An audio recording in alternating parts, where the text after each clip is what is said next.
Hello प्यारे बच्चों, how are you? I hope you will be fine. I am also fine. I welcome you in SSP Academy. तो आज बच्चों बहुत ही महत्वपूर्ण टॉपिक पे हम चर्चा करेंगे, टेंस। और टेंस में आपको बड़ा ही महत्वपूर्ण चीज आपको हम बताएंगे।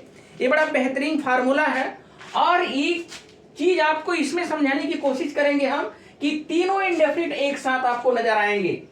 आपको अलग अलग समझने की जरूरत नहीं है, आपको तीनों इंडेफिनिट एक साथ समझ में आएगा, आपको तीनों कॉन्टिन्यूअस एक साथ समझ में आएगा, आपको तीनों परफेक्ट एक साथ समझ में आएगा, आपको तीनों परफेक्ट कॉन्टिन्यूअस टेंस होगा वो भी आपको समझ में आएगा। तो पहले आज जो आपका जो मुद्दा है, आज जो आपका विषय है, आज जो आपका ये टेंस के ऊपर जो चर्चा हम करेंगे उसमें सिर्फ इंडेफिनिट के ऊपर चर्चा करेंगे। तीनों टेंस आप देखोगे, ये जानते हो आप कि एक टेंस के चार भेद होते हैं। प्रेजेंट इंडेफिनिट टेंस होता है, कॉन्टिन्यूअस टेंस होता है, परफेक्ट होता है, परफेक्ट कॉन्टिन्यूअस टेंस।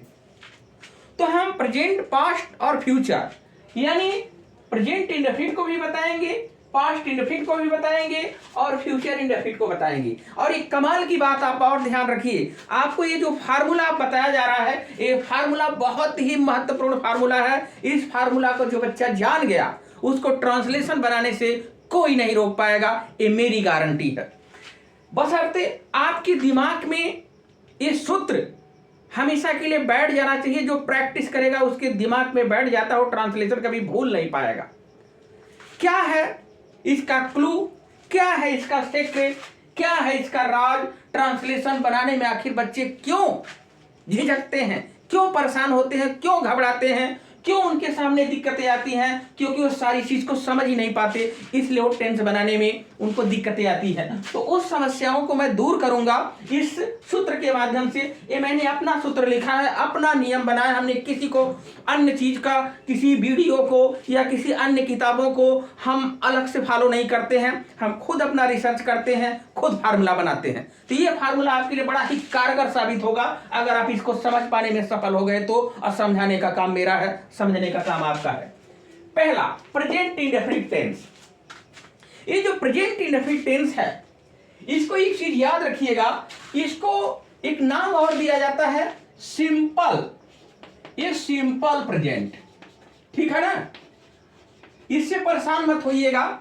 ये सिंपल प्रेजेंट भी इसको कह लेते हैं, इसको हम सिंपल पास्ट कह लेते हैं और इसको हम कह लेते हैं इसको हम सिंपल फ्यूचर कह लेते हैं, ठीक है? तो इससे परेशान होने की जरूरत नहीं है। ये प्रेजेंट इंडेफिनिट, वर्तमान अनिश्चित काल, यानी जैसे मैं स्कूल जाता हूं, मैं कहानी सुनता हूं, मैं पत्र लिखता हूं, लेकिन ये पता नहीं कि what is the fix time, जिसमें फिक्स टाइम का पता न चले। जैसे प्रेजेंट इंडेफिनिट, ये डेफिनिट नहीं इंडेफिनिट है। डेफिनिट माने होता है निश्चित, इनडेफिनिट माने होता है अनिश्चित, यानी वर्तमान अनिश्चित काल, ये जो टेंस होता है। तो आपको समझना है कि प्रेजेंट इंडेफिनिट का मतलब होता है वर्तमान अपूर्ण, एक तरीके से जो निश्चित ना हो। तो यहां आपकी पहचान जो होती है ता है, ती है, ते है होता है। पहचान क्या होता है? ता है, ती है, ते है। और इसकी जो हेल्पिंग वर्ब होती है, जो सहायक क्रिया होती है, वो डू या डज होती है। एक वचन के लिए हम क्या लगाते हैं? डज, और बहुवचन के लिए क्या लगाते हैं? डू, आई को छोड़ करके। आई एक एक्सेप्शन है, समझ लीजिए। पास्ट इंडेफिनिट में आएंगे तो इसको सिंपल पास्ट भी कहते हैं, पास्ट इंडेफिनिट यानी अतीत का अनिश्चित काल। पास्ट इंडेफिनिट, जैसे वह गया, वह पढ़ता था, यानी किस टाइम वो पढ़ता था, किस समय वो पढ़ता था, वो क्या टाइम था, इसकी जानकारी नहीं है, इसीलिए इसका नाम दिया गया पास्ट इंडेफिनिट, यानी अतीत का अनिश्चित काल, जिसमें आपको टाइम का पता नहीं चलेगा, ठीक है? इसके बाद आपका आता है सिंपल फ्यूचर। ये फ्यूचर इंडेफिनिट, यानी भविष्य का इंडेफिनिट टाइम। डेफिनिट नहीं, डेफिनिट माने निश्चित, इंडेफिनिट कहा जा रहा है। तो सभी इंडेफिनिट है, यानी भविष्य का अनिश्चित जो समय है। जैसे वह जाएगा, अब कब जाएगा पता है आपको? 2 बजे जाएगा, 3 बजे जाएगा, 4 बजे जाएगा, ये आपको जानकारी नहीं है, ठीक है? तो अब इस चीज को हमें इसी को समझना है कि आखिर ये प्रेजेंट इंडेफिनिट टेंस को बनाने में बच्चों को दिक्कतें क्या आती हैं। ये ता है, ती है, ते है क्या? जब किसी वाक्य के अंत में ता है, ती है, ते है लगा रहता है तो समझ। अच्छा एक चीज और इसमें ध्यान दीजिएगा, ये ते है जो आता है, ये ते है अक्सर बहुवचन के साथ आता है। जैसे हम लोग स्कूल जाते हैं, बच्चे स्कूल जाते हैं, लड़कियां स्कूल जाती हैं, हाँ, लोग हंसते हैं, तो ते है आता है बहुवचन में।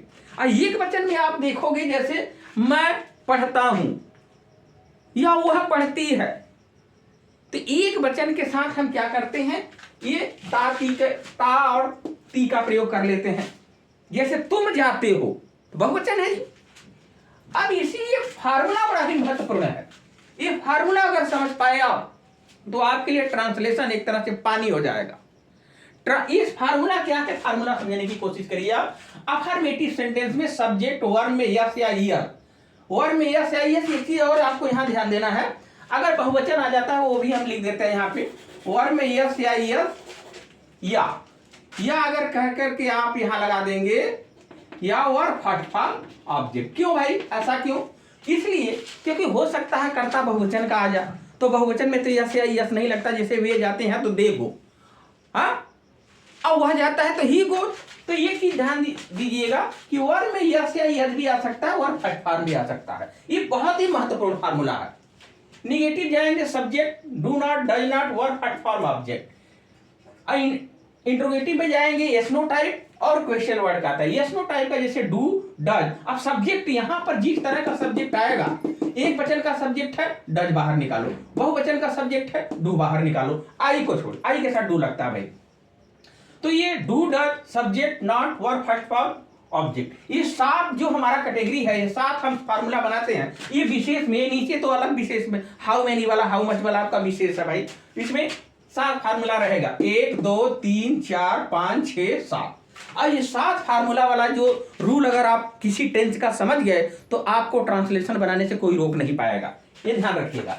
अब दूसरा जो इसका है QW, क्वेश्चन वर्ड, जैसे व्हाट है, वाई है, व्हेन है, हाउ है आ जाता है, तो डू डज लगाओगे लेकिन सब्जेक्ट के अनुसार लगाओगे। क्वेश्चन वर्ड तो बीच में आ जाएगा, उसको निकाल दोगे। यहाँ सब्जेक्ट अगर एक वचन का है तो यहाँ पे डज निकालोगे, अगर सब्जेक्ट बहुवचन का तो डू रहेगा, not, verb first form object. अच्छा एक चीज और ध्यान दीजिएगा, डू डज लगने पर क्रिया में यस या यस नहीं लगता। डू डज लगने पर आपकी क्रिया फर्स्ट फॉर्म में ही रहती है, ध्यान रखिएगा। अच्छा फॉर हु के लिए जैसे हु, वर्ब में यस या यस और ऑब्जेक्ट क्वेश्चन मार्क। और आपको ध्यान देना है कि हु जो होता है, who always considered singular, who co हमेशा एक वचन ही माना जाता है, हु को बहुवचन नहीं माना जाता। हु क्या है, इंट्रोगेटिव प्रोनाउन है। हु क्या कहा जाता है, इंट्रोगेटिव प्रोनाउन होता है, तो who always considered singular number, तो हु को हमेशा में एक वचन मानते हैं, इसीलिए हमने वर्ब में यस या यस लगाया।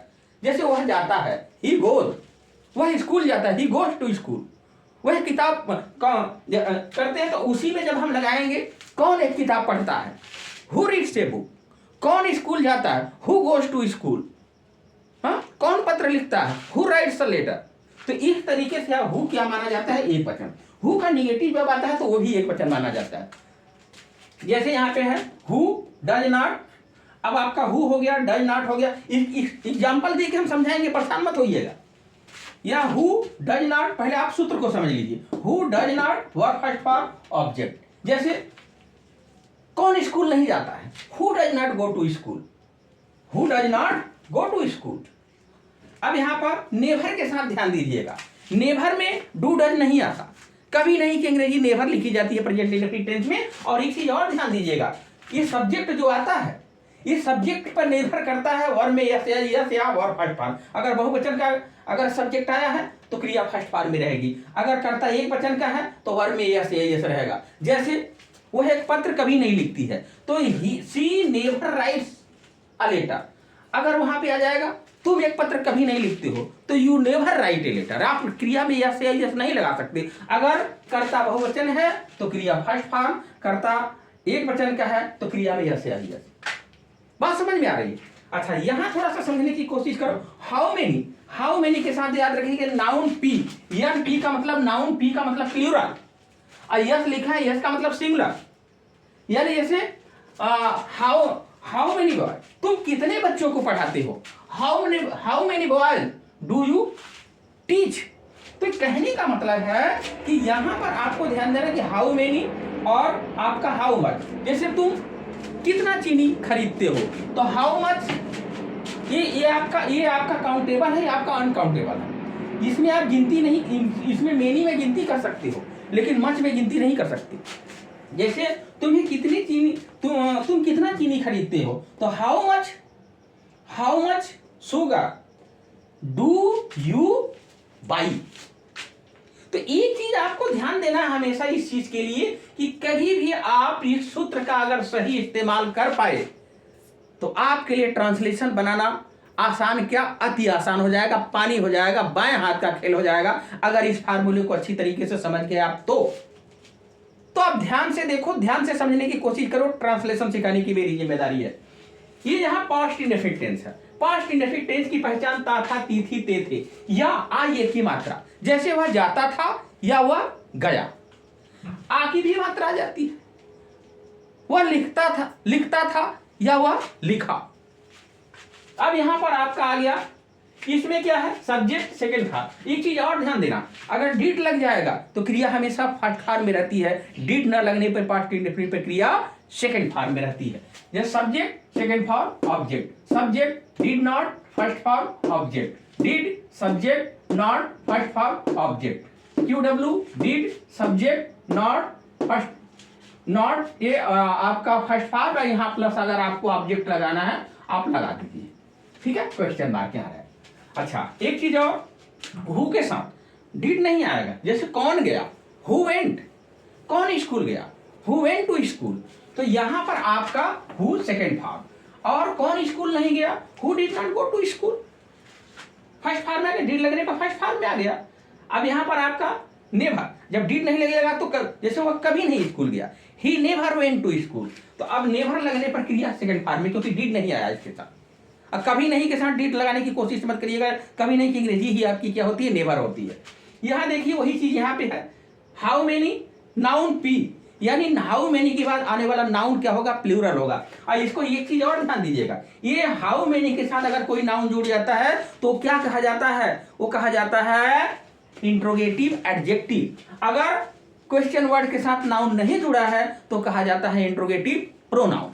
अगर जो ही नाउन के साथ, जो ही क्वेश्चन वर्ड के साथ आप नाउन जोड़ दिए तो एडजेक्टिव का काम करता है। जैसे अब यहां देखिए हाउ मच नाउन, अब कैसा नाउन होना चाहिए यहाँ पर हाउ मच के साथ, जो अनकाउंटेबल है, जिसकी गिनती नहीं कर सकते। जैसे दूध है, पानी है, शुगर है, ठीक है। तो तुम्हें कितने पानी की आवश्यकता थी, या तुम कितना चीनी खरीदना चाहते थे। तो how much sugar do you want two by. तो कहने का मतलब है कि आप समझने की कोशिश करो। और फ्यूचर इंडेफिनिट टेंस यानी आपका भविष्य का जो अनिश्चित काल समय है, ये क्रिया में गागी गे लगा रहता है। पहचान को समझने की कोशिश करो, क्रिया में गागी गे रहेगा। जैसे वह जाएगा, जाना क्या है, क्रिया में क्या लगा, गागी गे। वह पढ़ेगा, पढ़ना क्या है, क्रिया में क्या लग रहा है, गागी गे। वह रोएगा, रोना क्या है, क्रिया में गागी गे। अगर क्रिया में गागी गे लगा है तो that is future indefinite tense. Okay, अब इसका फार्मूला क्या है। और एक चीज और ध्यान देना, इसकी हेल्पिंग वर्ब क्या है, विल शैल। आई वी के साथ शैल लगता है, अन्य के साथ विल लगता है। लेकिन अगर आई वी के साथ शैल भी लगा सकते हो अगर अवश्य लगा दोगे। जैसे कहने का मतलब मैं स्कूल जाऊंगा, तो मैं स्कूल जाऊंगा तो अंग्रेजी क्या हो जाएगा आपका, क्या होगा मालूम है, आई शैल गो टू स्कूल। लेकिन मैं अवश्य स्कूल जाऊंगा तो क्या हो जाएगा, I will go to school. तो ये चीज ध्यान दीजिएगा कि आई भी के साथ शैल लगता है, लेकिन अवश्य लगने पर ठीक उल्टा हो जाता है। आई भी के साथ विल लगेगा और अन्य आई भी के साथ विल लगेगा और अन्य के साथ शैल लगेगा, उल्टा हो जाता है। ये चीज ध्यान रखिएगा। क्या मैं कह रहा हूं कि आई भी के साथ शैल लगता है, लेकिन अवश्य वाक्य में आ गया तो आई भी के साथ क्या लगने लगेगा, विल। ये उल्टा हो जाता है, ठीक है। सब्जेक्ट है will shell, verb first form object. Subject will shall not verb first form object. Will शैल एक स्नो टाइप के लिए, will shell subject not first form object. QW will shell subject not verb first form object. Who के साथ will लगाइएगा। Who will अगर आप अवश्य आ जाता है कोई चीज तो अपना वो समझ लीजिएगा। वैसे विल के साथ इसका यूज ज्यादा करते हैं। Who will first form object, who will not first form object, subject will shell never first form object. अब हाउ मच के लिए भी वही बात है, हाउ मेनी आ गया नाउन पी आपको तो विल शैल रखना है, सब्जेक्ट रखना है, फर्स्ट फॉर्म ऑब्जेक्ट रखना है। अगर आपका हाउ मच करना है तो हाउ मच के साथ सिंगुलर नाउन लाना है आपको, विल शैल रखना है और सब्जेक्ट। अब ये सब्जेक्ट बताएगा आपको कि विल रखना है कि शैल रखना है, आई भी है तो आप शैल रख लो, अन्य है तो आप विल रख लो। और फर्स्ट फॉर्म ऑब्जेक्ट, ये फार्मूला है। ये 7 वाला फार्मूला अगर आप मेरा आप समझ गए तो अब मैं एग्जाम्पल के माध्यम से आपको समझाने की कोशिश कर रहा हूं, आप समझो, आपको मैं समझा के छोड़ूंगा। ये मेरा जिद है कि आपको ट्रांसलेशन आना चाहिए, ठीक है। तो ये 7 वाला जो सब में 7 है, देख लीजिएगा 1 2 3 4 5 6 7, ये मैं 2 टे विशेष अलग से दे रहा हूं क्योंकि ये विशेष अलग से आ जाता है जिसमें बच्चे थोड़ा सा सोचने लगते हैं, इसलिए मैं इसको अलग से 2 ठे रखा हूं, ठीक है। तो अब मैं एग्जाम्पल के माध्यम से समझाने की कोशिश कर रहा हूं। हाँ तो बच्चों अब हम समझेंगे यहाँ पर कि हमारा जो 7 फार्मूला, जो एक टेंस के लिए 7 फार्मूले की सेटिंग करते हैं, आपने फार्मूला देखा। अब आप एग्जाम्पल के माध्यम से समझने की कोशिश करो, कोई भी वाक्य उठाइए उसका 7 बनाइए। जैसे वह पढ़ता है, वह नहीं पढ़ता है, क्या वह नहीं पढ़ता है, वह क्यों नहीं पढ़ता है, कौन पढ़ता है, कौन नहीं पढ़ता है, वह कभी नहीं पढ़ता है। आप इस एक क्रम से आप देख लो, कोई भी सब्जेक्ट आप लगाना। अब यहाँ पे वह भी लगा सकते हो, मैं भी लगा सकते हो, हम भी लगा सकते हैं, वे भी लगा सकते हो, या किसी का नाम लिख सकते हो, राम श्याम, कुछ भी आप लिख सकते हो, क्योंकि सब्जेक्ट आप किसको बनाते हो, प्रोनाउन और नाउन को। तो यहाँ कोई भी आप रख लो। जैसे मैंने बनाया है, मैं उसे एक कहानी सुनाता हूँ, मैं उसे एक कहानी नहीं सुनाता हूँ, क्या मैं उसे एक कहानी नहीं सुनाता हूँ, मैं क्यों उसे एक कहानी नहीं सुनाता हूँ, कौन उसे एक कहानी सुनाता है, कौन उसे एक कहानी नहीं सुनाता है, और मैं उसे ये कहानी कभी नहीं सुनाता हूं। और ये तो विशेष में है अलग। तुम कितनी पुस्तक पढ़ते हो, तुम कितना पानी पीते हो। एक चीज और ध्यान देना है कि हमें ट्रांसलेशन बनाने के लिए कर्ता क्रिया कर्म का पता होना चाहिए। जैसे यहां पर आप जब पता लगाओगे कौन, ये आपकी क्रिया है, क्योंकि खाना पीना रहना सुनाना ये सब कार्य करते हो भाई।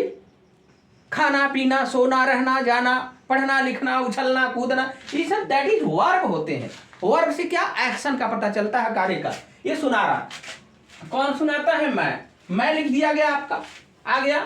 अब ये दूसरे नंबर पर आपका क्या आएगा, दूसरे नंबर पर वो क्रिया आएगी, जिसको अब आई के साथ याद रखते हो, फर्स्ट फॉर्म में रहता है। मैं पहले अगर यहीं पे वह होता तो टेंस हो जाता। तो ये सब्जेक्ट के ऊपर निर्भर करता है। आई को एक विशेष माना जाता है, मैं पहले भी बता चुका हूं, आई के बारे में वीडियो डाल चुके हैं, ज्यादा उसमें समझाने की जरूरत नहीं, आप समझ लीजिए। यहां हमें ट्रांसलेशन पर फोकस करना है। तो I tell him I story. अच्छा, अब ये कौन सुनाता है तो क्या मिल गया, कर्ता। अब दूसरे नंबर पर हम क्या लिखते हैं, क्रिया। अब क्या सुनाता है, एक कहानी, किसको सुनाता है, हमें, सॉरी उसे। तो अब यहां पर एक चीज और ध्यान देना है आपको, ऑब्जेक्ट का पता लगाना है तो क्रिया में क्या किसको लगाएंगे। जैसे पहले आपको क्या रखा जाता है, कौन सा ऑब्जेक्ट, इनडायरेक्ट ऑब्जेक्ट, और बाद में क्या रखा जाता है, डायरेक्ट ऑब्जेक्ट। एक चीज आप ध्यान दीजिएगा, ये डायरेक्ट ऑब्जेक्ट, ठीक है। अगर आप उल्टा करोगे इसको तो ऐसे भी लिख सकते हो, ये भी नियम है। जैसे I tell a story to him, अगर इनडायरेक्ट को बाद में ले जाओगे तो क्या लगेगा, टू लगेगा। ऐसे भी लिख सकते हो, I tell a story to him. यानी जब आप इसी क्रिया से पता लगाओगे, कौन लगाओगे तो क्या मिलेगा, कर्ता। और जब क्या लगाओगे, क्या सुनाता है, तो क्या सुनाने के उत्तर में क्या मिलता है, हाँ जानते हैं, डायरेक्ट ऑब्जेक्ट। क्या सुनाता है, एक कहानी, किसको सुनाता है, किसको सुनाता है, उसे। तो उसे जो किसको के उत्तर में जो मिलता है वो इनडायरेक्ट ऑब्जेक्ट होता है। क्रिया से अगर आपने किसको का प्रश्न किया, क्या ये किसको का आपने प्रश्न किया, किसको, किसको से कौन सा पता चलेगा, इनडायरेक्ट। और क्रिया में क्या लगाओगे तो किसका पता चलेगा, ये। बल्कि यहां से यहां आप ना समझ करके यहां समझ लो, आपको बता देते हैं हम। यहां पर अगर आप समझ लीजिए, जैसे क्रिया में लगाएंगे क्या, यहां से समझ लीजिए, क्या सुनाता है, क्या सुनाता है तो उत्तर में क्या आया, एक कहानी। किसको सुनाता है, हमें। अब हमें यहां वाक्य में क्या है, किसको सुनाता है, उसे। अगर हमें होता तो हमें लिखते, अस लिखते, लेकिन उसे दिया है तो हिम लिखेंगे यहां पर। तो ये जो होता है, ये कर्ता हो गया, ये क्रिया हो गया, ये कर्म हो गया, ये कर्म हो गया, ये प्रत्यक्ष, ये आपका प्रत्यक्ष कर्म हुआ। यानी डायरेक्ट माने प्रत्यक्ष। डायरेक्ट का मतलब क्या होता है, प्रत्यक्ष कर्म और इनडायरेक्ट का मतलब अप्रत्यक्ष कर्म। तो यहां पर आपका जो ये बन के तैयार हो, I tell him a story, तो आपको इतना पता चल गया कि कर्ता का पता लगाने के लिए हम क्रिया में कौन लगाते हैं, और क्या जब लगाएंगे तो हमें कौन सा ऑब्जेक्ट मिलेगा, डायरेक्ट। अब किसको लगाएंगे तो हमें क्या मिलेगा, इनडायरेक्ट। ये बात याद रखिएगा। कौन कौन सी बात याद रखेंगे, क्या, किसको से क्या, क्या और किसको से क्या मिलेगा, ऑब्जेक्ट, और कौन कौन सा ऑब्जेक्ट मिलेगा ये आपको बता दिया गया है। जैसे अच्छा, अब इसके बाद आपका जानकारी आपने कर लिया कि नहीं भाई, अगर नहीं की हो तो फिर से पता कर लो, क्योंकि सब्जेक्ट क्रिया कर्म को समझना बहुत जरूरी है। जब तक आप इसको नहीं समझोगे आप कतई आपको कोई नहीं समझा सकता।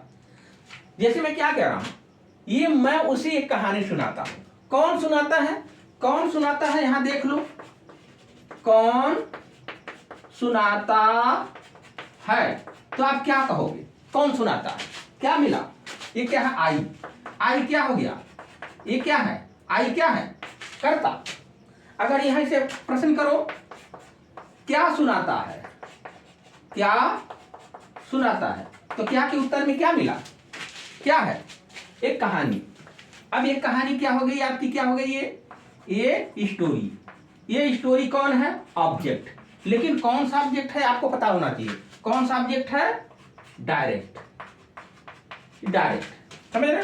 अब इसी से प्रश्न करो किसको सुनाता है, किसको सुनाता है, तो क्या उत्तर दोगे, उसे, उसे आपका आ गया ना। अब ये उसे का मतलब क्या है, हिम है, उसे का मतलब क्या है, हिम, और हिम क्या है आपका, कौन सा ऑब्जेक्ट है, आपका इनडायरेक्ट ऑब्जेक्ट है। तो जब किसको से उत्तर करोगे तो आपको इनडायरेक्ट ऑब्जेक्ट मिलेगा, और क्या से करोगे तो डायरेक्ट। अब रखने का नियम क्या है, रखने का नियम है कि पहले हम इनडायरेक्ट ऑब्जेक्ट रखते हैं फिर डायरेक्ट। अगर आप उलटना चाहते हो तो उलट भी सकते हो, I tell a story to him भी लिख सकते हो, इस चीज का ध्यान रखिएगा।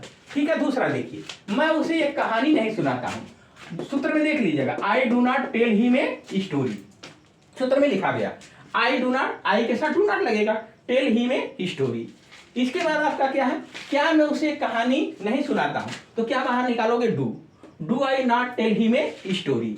फिर क्या है आपका, मैं आगे तक, जब क्वेश्चन वर्ड बीच में आ जाता है, बीच में आ जाता है तो फिर हम क्या करते हैं, बीच में आता है यहाँ पर तो हम क्वेश्चन वर्ड को बाहर कर देते हैं। सबसे पहले क्या आता है तो सहायक क्रिया बाहर आता है, जैसे क्या के लिए सहायक क्रिया क्या है, डू।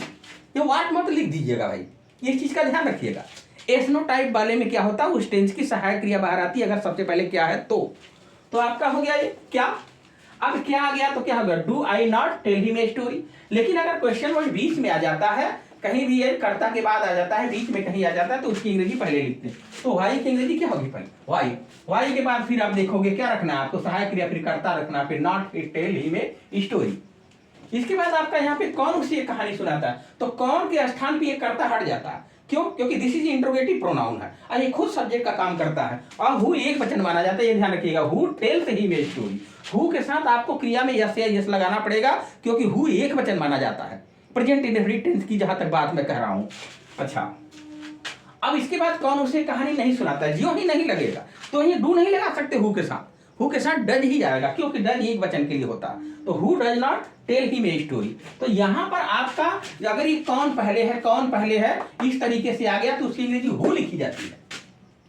जैसे कौन उसे कहानी, तो कौन ये सब्जेक्ट का काम कर रहा है, ये इसी सब्जेक्ट के अनुसार यस लगा है, क्योंकि एक वचन है इसलिए यस लगा यहाँ पे। इसके बाद ये तो समझी गए, ये आपका इनडायरेक्ट ऑब्जेक्ट है, डायरेक्ट ऑब्जेक्ट। लेकिन फिर मैं इसमें नहीं लाओगे, तो कौन उसे एक कहानी नहीं सुनाता, who does not tell him a story. फिर उसके बाद आपका है मैं उसे ये कहानी कभी नहीं सुनाता, फिर मैं आ गया, तो आई के साथ नेभर, नेभर के साथ क्या कर, आई आ गया तो फिर टेल्स नहीं कर सकते। अगर यहाँ होता वह होता, अगर यहाँ लिख देते जैसे राम उसे ये कहानी कभी नहीं सुनाता है, कोई नाम होता एक वचन का, तब यस लगा देते यहाँ पर, तो I never tell him a story. तो ये 7 वाला जो क्रम है, ये 7 वाला क्रम अगर आप समझ पाए तो आपके लिए ट्रांसलेशन बहुत आसान हो जाएगा, क्योंकि ये 7 टाइप्स के ट्रांसलेशन आते रहते, उसी को इधर उधर किया जाता है। तो ये आप सूत्र में देख लिया करो कि कैसे बन रहा है और किस तरीके से इसका हम स्ट्रक्चर किस तरीके से दिया गया, इसका कंसेप्ट समझो। और जो सूत्र में जो स्ट्रक्चर दिया गया है, कौन सा शब्द कहाँ रखना है, इस चीज की जानकारी अगर कर लिए, कर्ता क्रिया कर्म की जानकारी कर ली, तो आपको ट्रांसलेशन बनाने से कोई नहीं रोक सकता। That is possible. ओके, तुम कितनी पुस्तक पढ़ते हो, अब कितना कितनी आ जाता है, तो अब याद रखो कितनी के साथ वह चीज, वह शब्द लगाओ जिसकी गिनती कर सकते हो। किताबों की गिनती कर सकते हो, जिसकी गिनती कर सकते हैं उसके साथ हम क्या लगाते हैं, मेनी का प्रयोग करते हैं। और जिसकी गिनती नहीं कर पाते हैं उसके साथ क्या लगाते हैं, मच लगाते हैं। ये ध्यान रखिएगा। जैसे तुम कितनी पुस्तक पढ़ते हो, तो अब तुम आ गया, तो कितनी पुस्तक की अंग्रेजी सबसे क्योंकि बीच में क्वेश्चन वर्ड आता है, उसको हम पहले लिखते हैं, तो हाउ मेनी बुक्स। अब इसके बाद तुम पढ़ने वाले करता हो, तो यहाँ करता है, तो इस करता के अनुसार क्या आएगा, डू। अगर वह होता तो क्या आता, डज, रीड। इसके बाद क्वेश्चन मार्क, यस नहीं लगाएंगे क्योंकि डू डज लगने पे यस क्रिया में नहीं लगता है, ये बात को समझ लो। फिर इसके बाद तुम कितना पानी पीते हो। अब पानी को तो गिनती करोगे नहीं, 1 किलो पानी लो, 2 किलो पानी नहीं, वो लीटर एक मात्रा होती है अलग, उसकी गिनती नहीं करते, तो इसलिए पानी के साथ आप क्या लगाओगे, हाउ मच वाटर। और याद रखना हाउ मच के बाद आने वाला नाउन सिंगुलर होता है, ठीक है। अब यहाँ करता क्योंकि बहुवचन का है, इसलिए इसके साथ सहायक क्रिया डू लगाई गई है। अगर वह यानी ऐसे होता है यहाँ पर कि वह कितना पानी पीता, तो वह अगर लिखना होता तो वह अनुसार क्या हो जाता, डज हो जाता। तो ये आपको समझना है एक तरीके से कि हाउ मेनी के बाद या हाउ मच के बाद नाउन ही आएगा, पक्का आएगा, ये ध्यान रखिएगा। अच्छा, इस तरीके से। और आपको कर्ता क्रिया कर्म का पता लगाने की जानकारी आपको मैंने दे दिया। क्रिया से कौन लगाओगे, क्रिया में कौन लगाओगे तो कर्ता मिलेगा, क्रिया में क्या लगाओगे तो ऑब्जेक्ट मिलेगा, वो भी डायरेक्ट ऑब्जेक्ट मिलेगा। क्रिया में किसको लगाओगे तो किसको लगाने से आपको कौन सा ऑब्जेक्ट मिलेगा, इनडायरेक्ट। और रखने की प्रक्रिया क्या है कि पहले इनडायरेक्ट रखते हैं फिर डायरेक्ट रखते हैं। अगर उल्टा करना है तो टू लगाना पड़ेगा। ओल्ड इंग्लिश हमने पढ़ा है, ओल्ड इंग्लिश में फार भी हुआ करता था। जैसे लिखने के लिए ऐसे भी लिख सकते हो, I tell a story to him, या I tell a story for him. फार लगता था, लेकिन फार का प्रचलन बहुत कम हो गया है, अब टू लगता है। तो उल्टा करना चाहोगे इसको ऑब्जेक्ट को तो टू लगा सकते हो, ठीक है ना। समझ में आया तो आपको मैं बता दे रहा हूं, ये इनडायरेक्ट प्लस आपका क्या होगा, डायरेक्ट, तब आपका टू नहीं रहेगा। अगर आपका डायरेक्ट पहले आ जाएगा, इनडायरेक्ट बाद में आ गया, तब यहां क्या लगाओगे, टू लगाना पड़ेगा आपको। समझ रहे हैं कि नहीं बात को। तो ये आपका, अब इसी चीज को आप पास्ट इंडेफिनिट में भी जाके समझ सकते हो, समझ रहे हैं कि नहीं। तो आपको इस चीज को समझना है बहुत। अब प्यारे बच्चों ये देखिए पास्ट इंडेफिनिट की बात। अब पास्ट इंडेफिनिट आपको समझना है। पास्ट इंडेफिनिट में जैसे बताया ना, पहचान आपका ता था, ती थी, ते थे, या ये की मात्रा आ सकती है। जैसे मैं उसे कहानी सुनाता था, या मैं उसे कहानी सुनाया, आगे में भी मात्रा कर सकते हो। तो यहाँ मैं उसे कहानी सुनाता था, मैं उसे कहानी नहीं सुनाता था, क्या मैं उसे कहानी नहीं सुनाता था, मैं क्यों उसे कहानी नहीं सुनाता था, कौन उसे कहानी सुनाता था, कौन उसे कहानी नहीं सुनाता था, मैं उसे कहानी कभी नहीं सुनाता था, तुम कितनी पुस्तक पढ़ते थे, तुम कितना पानी पीते थे। यहाँ देख लीजिए, ये सेकंड फॉर्म में, I told him a story. अगर ये साधारण वाक्य है तो क्रिया सेकंड फॉर्म में रहेगी। अगर डीड लगने पर क्रिया आपकी फर्स्ट फॉर्म में हो जाएगी। I did not tell him a story, Did I not tell him a story? Why did I not tell him a story? अब हु के साथ देखिए, जब ही did नहीं लगेगा क्रिया आपकी सेकंड फॉर्म में हो जाएगी। कौन उसे कहानी सुनाता था, क्या हो गया, टोल्ड हो गया। अब यहाँ पे जहां सेकंड फॉर्म, पहले में सेकंड फॉर्म है, दूसरे में सेकंड फॉर्म है, ये आपके हु का ये पहला दूसरा, पहला में हो गया, दूसरा तीसरा चौथा, पांचवें में फिर आपका सेकंड फॉर्म हो गया। कौन उसे कहानी नहीं सुनाता था, तो who did not tell him a story. अब आपको डिड लगने पर फर्स्ट फॉर्म। अब यहाँ पे नेवर के साथ क्रिया सेकंड फॉर्म में, क्योंकि डिड नहीं आया है। I never told him a story. यहाँ देखिए आप, तुम कितनी पुस्तक पढ़ते थे, how many books did you read, ये डिड आ गया आपका, ठीक है। अब यहाँ पर तुम कितना पानी पीते थे, how much water did you drink. तो इस तरीके से आप सात वाला ये बनाया करिए, उसके बाद दो अलग से मैंने दिया, ठीक है, ओके। तो फ्यूचर का प्यारे बच्चों हम समझेंगे, इसकी पहचान होती है गागी गे। क्रिया में गागी गे लगा रहता है, जैसे वह आएगा, वह जाएगा, वह खाएगा, वह पढ़ेगा। मैं बता चुका हूं, मैं उसे ये कहानी सुनाऊंगा, I shell tell him a story. आई भी के साथ शैल लगता है, आने के साथ विल लगता है, लेकिन अवश्य आ जाने पर उल्टा हो जाता है, आई भी के साथ विल लगने लगता है, ये ध्यान रखिएगा। मैं उसे ये कहानी नहीं सुनाऊंगा, I shall not tell him a story. अच्छा एक चीज पास्ट वाले में थोड़ा सा यहाँ क्वेश्चन मार्क लग गया था, उसको थोड़ा सा मिसिंग हो गया, उसको क्वेश्चन मार्क हटा दीजिएगा। नेवर वाले में क्वेश्चन मार्क नहीं, फुल स्टॉप रहता, ठीक है। ओके, अब क्या मैं उसे ये कहानी नहीं सुनाऊंगा, shall I not tell him a story. फिर उसके बाद मैं क्यों उसे ये कहानी नहीं सुनाऊंगा, why shall I not tell him a story. कौन उसे ये कहानी सुनाए, कौन उसे ये कहानी सुनाएगा, तो who will tell him a story. कौन उसे ये कहानी नहीं सुनाएगा, who will not tell him a story. अब यहाँ पर मैं उसे ये कहानी कभी नहीं सुनाऊंगा, I shall never tell him a story. यहाँ पर आपका है तुम कितनी पुस्तकें कर दो, पुस्तकें पढ़ोगे, ठीक है। तो अब यहाँ पे how many books will you read. अब यहाँ हो गया तुम कितना पानी पियोगे, how much water will you drink. तो ये 7 वाला जो फार्मूला है, कोई भी वाक्य उठा करके आप 7 में बनाया करिए। जैसे वो खेलता है, वह खेलता है से बनाइए, वह खेलता है, ठीक है। वह नहीं खेलता है, क्या वह नहीं खेलता है, वह क्यों नहीं खेलता है, कौन खेलता है, कौन नहीं खेलता है, वह कभी नहीं खेलता है। इस तरीके से सेंटेंस बनाने की कोशिश करिए, आपका ट्रांसलेशन बिल्कुल आसान हो जाएगा। तो thank you so much, thanks for watching, okay, good luck, bye bye.